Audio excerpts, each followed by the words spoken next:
नमस्कार रसिको.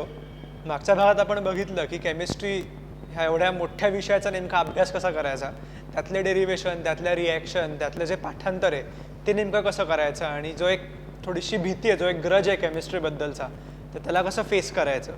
तर आपल्याबरोबर मागच्या भागातही होते अनिकेत शाळीग्राम, याही भागात आपल्याबरोबर ते आहेत. तर ते आता आपल्याला सांगतील की केमिस्ट्रीचा जो पेपर आहे जो खूप मोठा असतो आणि ज्याला लिहिताना वेळ पुरत नाही किंवा मध्येच विद्यार्थी ब्लँक वगैरे होतात, तर ह्या ज्या सगळ्या काही विद्यार्थ्यांचे प्रॉब्लेम्स आहेत त्याला नेमकं कसं फेस करायचं, कसं टॅकल करायचं. तर स्वागत आहे तुमचं सर.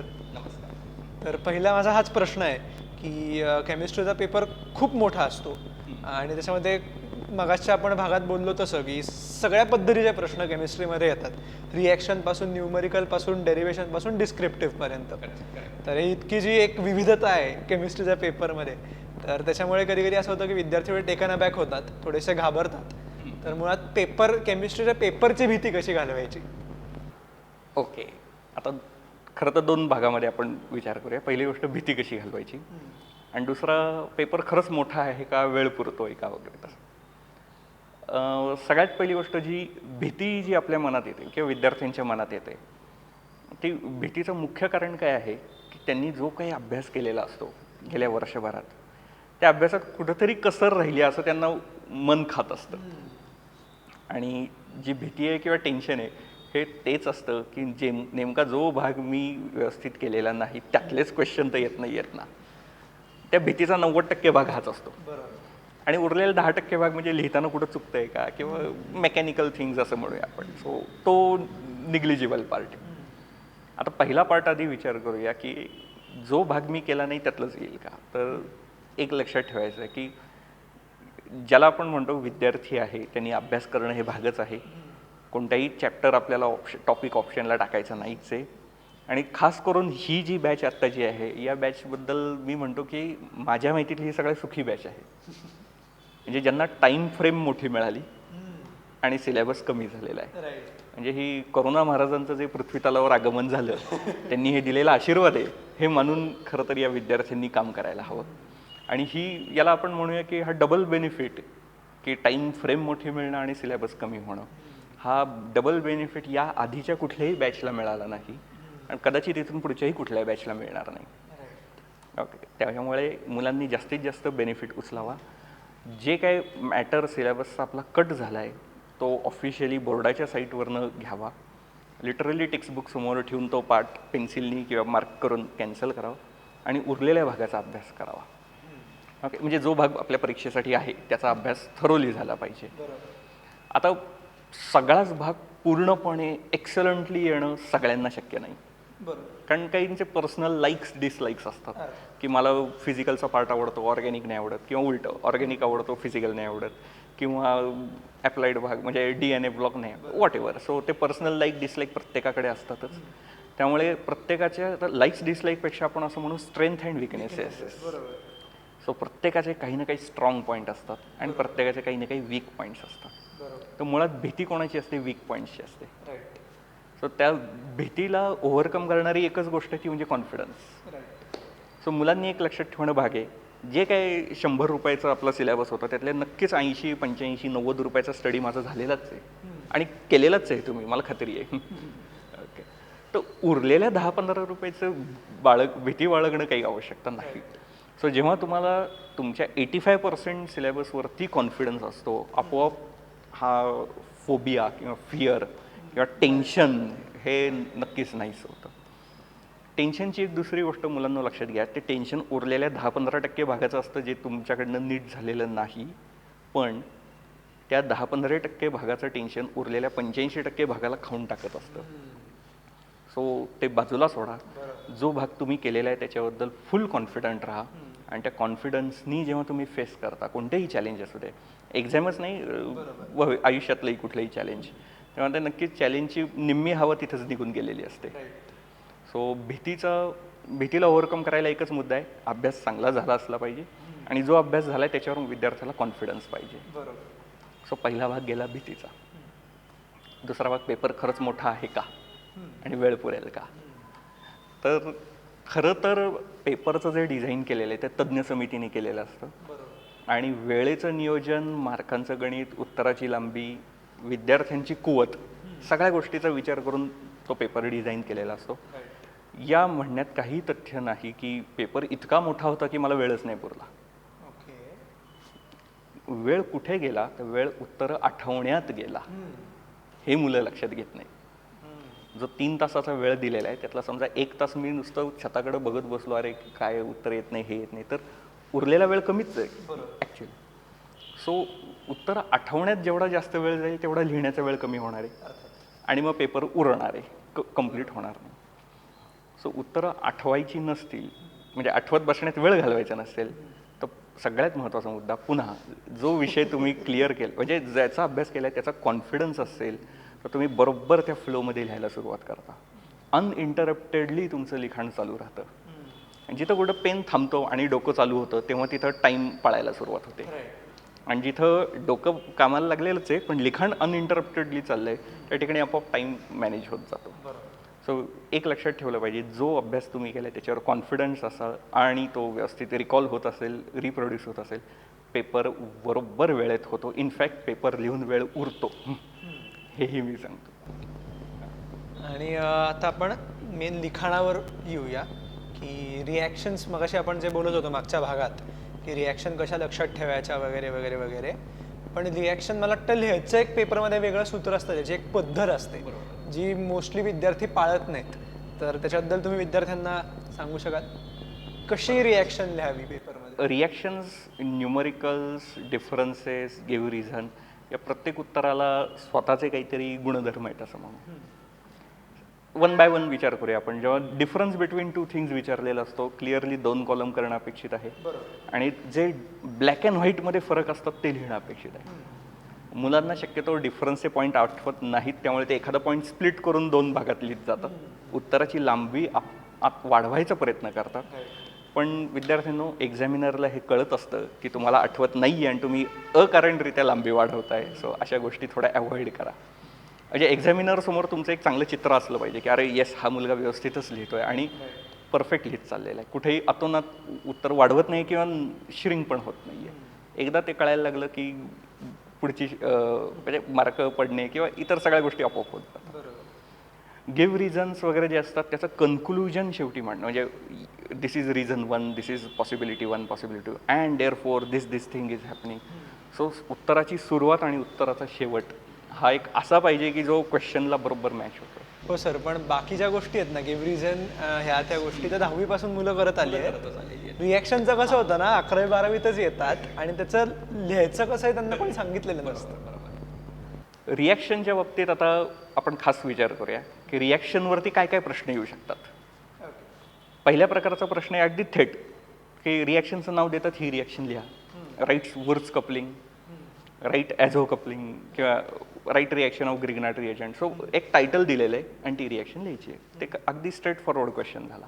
आता या केसमध्ये रिॲक्शनमध्ये 5 गोष्टी दिसणं आवश्यक आहे.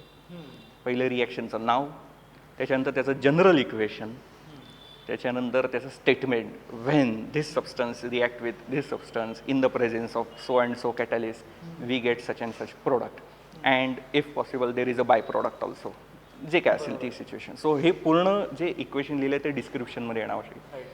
त्यानंतर काही स्पेशल कंडिशन्स असतात, कॅटलिस्ट आहे, टेम्परेचर आहे, किंवा एखादा प्रोडक्ट गॅशियस स्टेटमध्ये निघून जात असेल किंवा कोणी प्रेसिपिटेट होत असेल, अशा गोष्टी तिथं मेन्शन करणं आवश्यक आहे. आता जर प्रश्न लॉंग आन्सरचा असेल तर तिथं एक्सेप्शनल केसेस पण येतील. म्हणजे एखाद्या मार्काचा प्रश्न असेल तर फक्त टायटल अँड रिॲक्शन लिहिणं काम झालेलं आहे. 2 मार्काचा असेल टायटल, डिस्क्रिप्शन, रिॲक्शन, सगळ्या गोष्टी येतील. आणि एखादं लॉंग आन्सर क्वेश्चनमध्ये ते आलं असेल, आपल्याला त्याच्याबरोबर येणाऱ्या एक्सेप्शनल केसेस पण मांडणं आवश्यक आहे. सो जी काही रिॲक्शन विचारली त्याच्याबद्दलची कंप्लीट स्टोरी तिथं लॉंग आन्सर क्वेश्चनमध्ये येईल. शॉर्ट आन्सर किंवा व्हेरी शॉर्ट आन्सरमध्ये सगळ्या गोष्टी मेन्शन करायची गरज नाही. एक दुसरी गोष्ट, रिॲक्शन लिहितात पण खाली नॉमिनक्लेचर लिहित नाही. आणि हमखास मार्क जाण्याची जागा ती नॉमिनक्लेचर आहे. नॉमिनक्लेचरच्या बाबतीत शक्यतो IUPAC नॉमिनक्लेचर प्रिफर करावी, कारण ती वेगळी पाठ करावी लागत नाही. समोर जे चित्र दिसते त्याचंच नाव खाली लिहायचं. कॉमन नेमसाठी असा काही रूल नसतो, त्यामुळे कॉमन नेम पाठ करून जावी लागतात. बरोबर. आणि जिथं पाठांतर आलं तिथं गडबड व्हायची शक्यता येते, हे लक्षात ठेवायचं. कारण पाठांतराचा फ्लो जिथं ब्रेक होतो तिथून पुढे गडबडीचा फ्लो सुरू होतो. सो शक्यतो रिॲक्शन प्रत्येक रिॲक्शन 1 मार्काला असू दे नाही तर 4 मार्काला असू दे, रिॲक्शन आली की नॉमिनक्लेचर असणं आवश्यक आहे. आणि नॉमिनक्लेचरमध्ये शक्यतो प्रयत्न करा IUPAC नॉमिनक्लेचर. आता जर क्वेश्चनच विचारलाय की कॉमन नेमनी, तर उत्तर कॉमन नेमनीच आलं पाहिजे. थोडक्यात जसं आपण फिजिक्समध्ये म्हणतो, ज्या युनिटमध्ये प्रश्न विचारलाय त्या युनिटमध्ये उत्तर पाहिजे. केमिस्ट्रीमध्ये पण C1ची न्यूमरिकल तशीच आहे. सो रिॲक्शनच्या बाबतीत पण तेच, कॉमन नेमने विचारलेल्या गोष्टी कॉमन नेमने उत्तर द्या. आणि जर काही विचारलं नसेल तर तुमच्याकडे चॉईस असेल IUPAC नेम प्रिफर करा. That makes your life very easy. केमिस्ट्रीचे जे न्यूमरिकल्सचा जर विचार केला तर C1 मध्ये फक्त आपल्याला न्यूमरिकल आहेत आणि या बाबतीत आपण जरा सुखी आहोत. फिजिक्समध्ये विचार केला तर जवळपास सगळ्याच चॅप्टरमध्ये न्यूमरिकल आहेत, 1-2 चॅप्टर सोडले तर. पण केमिस्ट्रीमध्ये पहिलेच काही चॅप्टर आहेत, solid state, solution, thermo, electro, kinetics, equilibrium, त्याच्यामध्येच फक्त न्यूमरिकल्स आपल्याकडे आहेत. सो तेवढीच न्यूमरिकलची प्रॅक्टिस करून जाणं आवश्यक आहे. कोणतेही न्यूमरिकल लिहिताना पहिली गोष्ट गिव्हन थिंग्स लिहिणं, त्याच्यानंतर टू फाइंड काय आहे ते लिहिणं, आणि मग आपल्या स्टोरीला सुरुवात करणं. सो हे का आवश्यक आहे, तर गिव्हन थिंग्स लिहितो म्हणजे काय करतो, जो क्वेश्चन पेपरमध्ये दिलेली इन्फॉर्मेशन आहे ती आपण आन्सर शीटमध्ये मायग्रेट करत असतो. ज्या फ्लोमध्ये इन्फॉर्मेशन दिली आहे त्याच फ्लो, म्हणजे ज्या सिक्वेन्समध्ये गिव्हन थिंग्स दिल्या त्याच सिक्वेन्समध्ये लिहायच्यात, ज्या युनिटमध्ये दिल्या त्याच युनिटमध्ये लिहायच्यात. त्याच्या खाली येतं टू फाइंड, की नक्की काय काढायचं आहे. एकदा काय काढायचं आहे कळालं, काय दिलंय हे कळालं, की मग डोक्यात एक मॅप तयार होतो की मला इथून सुरुवात करायची आणि तिथं जाऊन संपवायचं आहे. सो पहिलं गोष्ट लक्षात ठेवायची, सगळी युनिट एकाच सिस्टीममध्ये आहेत का. आणि युनिटच्या बाबतीत हमखास घोळ होतात. उदाहरणार्थ इलेक्ट्रोकेमिस्ट्रीची जर गणित असतील, फॅरेडेज लॉ वगैरे, तर टाइम हा सेकंडमध्येच असतो. पण जर केमिकल कायनेटिक्सची गणित असतील तर टाइम सेकंडमध्ये असेल, मिनिटमध्ये असेल, डेजमध्ये येईल, इयर्समध्ये येईल, ते त्या रिॲक्शनच्या रेट कंडिशन तिथं काही. सो काही ठिकाणी आपल्याकडे रिस्ट्रिक्शन्स आहेत, काही ठिकाणी युनिट्स लिबरली यूज करू शकतो, त्या गोष्टी मार्क करणं आवश्यक आहे. थर्मोडायनॅमिक्स किंवा इलेक्ट्रोकेमिस्ट्रीमध्ये साइन कन्व्हेन्शन अतिशय महत्त्वाचं आहे. Work done on the system आणि बाय द सिस्टीम ही एक सर्वसामान्य चूक आहे, खरं व्हायला नाही पाहिजे. कॉन्सन्ट्रेशनचं कुठे डिप्ली, म्हणजे लॅक ऑफ कॉन्सन्ट्रेशनने होणाऱ्या या सिली मिस्टेक्स आहेत.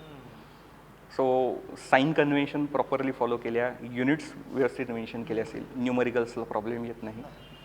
रिॲक्शन्समध्ये नॉमिनक्लेचर प्रॉपर असेल, कॅटलिस्ट कंडिशन्स माहिती असतील, आणि मेन फंक्शनल ग्रुप्सचा स्टडी व्यवस्थित असेल तर काय कन्व्हर्जन होते हेही कळून येतं. सो न्यूमरिकल्स आणि रिॲक्शन हे 2 मोठे जे पार्ट आहेत की ज्याच्यावर जास्तीत जास्त हाय वेटेज क्वेश्चन येऊ शकतात, हे या पद्धतीने टॅकल करता येतात. आणि डिस्क्रिप्टिव्ह क्वेश्चन आहेत, जसं तुम्ही म्हटलं की 8वी 9वी 10वीपासून याची सवय असते, give reason, distinguish between. So तीच सवय फक्त आता आपल्याला टेक्निकल लँग्वेजमध्ये उत्तर द्यायची आहेत. म्हणजे आपला केमिस्ट्रीचा पेपर आहे, इंग्रजी भाषेचा पेपर नाही, हे लक्षात ठेवायचं आहे.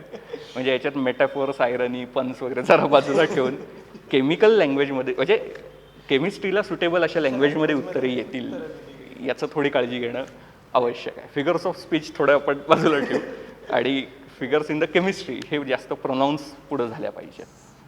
सो ही काळजी घेतली तर मला वाटत नाही पेपरमध्ये काही तसा प्रॉब्लेम येईल. आता एक शेवटचा प्रश्न घेऊ आपण, की आता साधारण आपण म्हणतो की 3 तासाचा पेपर आहे, 70 मार्काचा पेपर आहे, आणि तुम्ही म्हणत असाल तरी विद्यार्थ्यांच्या मनाने पेपर मोठाच आहे. तर जर का त्या वेळेचं नियोजन, मला वाटतं ते 3 तासाचं नियोजन करणं त्या क्वेश्चननुसार हे खूप महत्त्वाचं ठरतं, जर का तो पेपर त्या गिव्हन टाईम ब्रॅकेटमध्ये सोडवायचा असेल तर. तर तुम्ही विद्यार्थ्यांना काही सांगू शकाल की काय पद्धतीने नियोजन करा पेपरचं? पहिली गोष्ट एक असं मी म्हणेल, सराव प्रश्नपत्रिका सोडवा. हा जो आता 1 महिन्याचा भाग राहील, ज्याच्यात आपण मगापासून म्हणते की रीडिंग असलंच पाहिजे, रायटिंगची पण प्रॅक्टिस राहिली पाहिजे. सो सराव प्रश्नपत्रिका किमान 5 ते 6 तरी सोडवाच. आता त्यातल्या 1-2 प्रश्नपत्रिका समजा टाईम लाईन न लावता सोडवल्या तरी चालते. सगळं सोडवता येते का आधी बघूया आपण. म्हणजे जो प्रश्न विचारला आहे त्याचं सुटेबल आन्सर मी तिथं रिप्रोड्यूस करू शकतोय का हे आधी. मग नंतर टाईम लावून ती प्रॅक्टिस होतीये का ते बघूया. सो स्टडी हा पार्ट झालेलाच आहे, आता प्रॅक्टिस या पार्टवर तुम्ही आलेला आहात, तो हा भाग आहे. सो सराव प्रश्नपत्रिका म्हणजे आता मार्केटमध्ये गेलात वेगवेगळे पब्लिकेशन्सचे आपल्याकडे क्वेश्चन पेपर्स आहेत, सॅम्पल पेपर आहेत, बोर्डाचेच मागच्या वर्षीचे पेपर पण मिळतील. अर्थात आता सिलेबसचा चेंज आहे आणि पॅटर्नचाही चेंज आहे. तो मागच्या वर्षीचे बोर्डाचे पेपर किती उपयुक्त राहतील हा थोडा क्वेश्चन मार्क आहे. पण टाईम मॅनेजमेंटच्या दृष्टीने किंवा मला उत्तर येतं आहे का या दृष्टीने ते तसंही वापरता येतील. म्हणजे अगदीच काही ते बाद नाही झालेले आहे. सो सराव प्रश्नपत्रिका सोडवणे हा एक त्याचा उपाय आहे. 1-2 पेपर टाईम न लावता सोडवा, तुमचा थोडा कॉन्फिडन्स येईल. कॉन्फिडन्स आल्या टाईम लावून सोडवा, ते महत्त्वाचं राहील. सेक्शन ABCD आपल्याकडे आहेत, MCQ आहेत, व्हेरी शॉर्ट आन्सर क्वेश्चन आहेत, थोडे लॉंग आन्सर, असं कॉम्बिनेशन आहे. आणि साधारणपणे डिफिकल्टी लेवलसुद्धा ABCD वाढत जाते, उत्तराची लेंथ पण वाढत जाते. सर्वसाधारणपणे प्रत्येक क्वेश्चनला किती मिनटं असं नाही कॅल्क्युलेट होऊ शकणार, पण एका सेक्शनला अर्धा तास हा एक सफिशियंट टाईम झाला. सो ABCD जरी म्हटलं तरी 2 तासाचा वेळ हा योग्य आहे. 2 तासापेक्षा कमी वेळ असेल तर नक्की काहीतरी कमी लिहित आहे. 2 तासापेक्षा जास्त लागतोय तर कुठेतरी स्पीड कमी पडतोय किंवा आठवण्यामध्ये वेळ जातोय, असं होऊ शकतं. पण 2 ते 2.5 तास अगदी योग्य वेळ आहे. 2 तास म्हणजे थोडं कमीच झालं म्हणजे असं म्हणूया. 2.5 तास अति योग्य आहे. 40-40 मिनिटं. हो हो, अगदी अगदी. त्यातून सुद्धा जी 5-10 मिनिटं राहतात त्याच्यात ब्रेक असं करूया की सुरुवातीला 5-10 मिनिटं आपण पेपर वाचणं आवश्यक आहे. पेपर वाचलं की आपल्या डोक्यामध्ये एक फ्लो तयार होईल. फ्लो म्हणण्यापेक्षा आपण आपले स्ट्रेंथ अँड विकनेसेस तिथं आयडेंटिफाय करू शकू. करेक्ट. आणि ज्या पॉईंटवर आपल्याला सगळ्यात जास्त कॉन्फिडन्स आहे तिथून सुरुवात करायची. सेक्शन A मध्ये कॉन्फिडन्स आहे का, B मध्ये मला चांगलं वाटतंय, C मध्ये चांगलं वाटतंय, D. सो तिथून सुरुवात करून मग उरलेल्या पार्टकडे यावं. शक्यतो पेपर सोडवताना वाटेल त्या सिक्वेन्सनी क्वेश्चन घेऊ नये.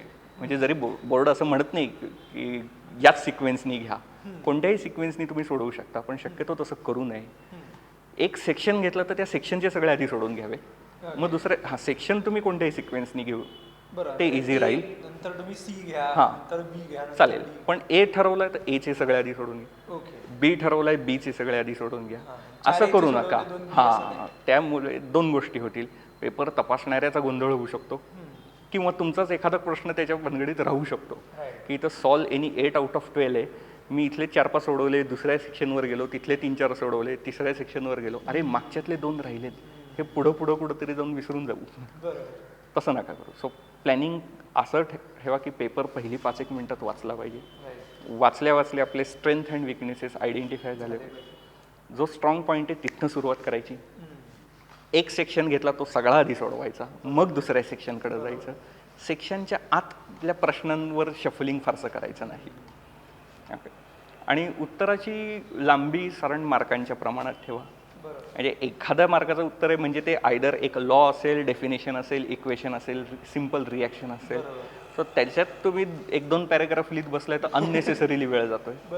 आणि एखादा 3-4 मार्काचा प्रश्न आहे आणि तो तुम्ही 2 ओळीत सोडवला तर तिथेही मार्क गेले. सो त्या प्रमाणात उत्तराची लांबी असणं. उत्तराची लांबी किती जास्त आहे त्याच्यावर मार्क नाही आहेत, आतमध्ये काय लिहिले त्याच्यावर मार्क आहेत, हे लक्षात ठेवा. सो 4 मार्काचा क्वेश्चन आहे, मी 3 फुलस्केप लिहित बसलो पण ते आवश्यक गोष्टच नसेल, मार्क नाही मिळणार. पुन्हा इंग्रजी भाषेचा पेपर नाही, आपला केमिस्ट्रीचा पेपर आहे. सो निबंध लेखन नाही, पण योग्य टेक्निकल लँग्वेजमध्ये तिथं पेपर प्रोड्यूस झाला पाहिजे, ही एक काळजी ठेवायला लागेल.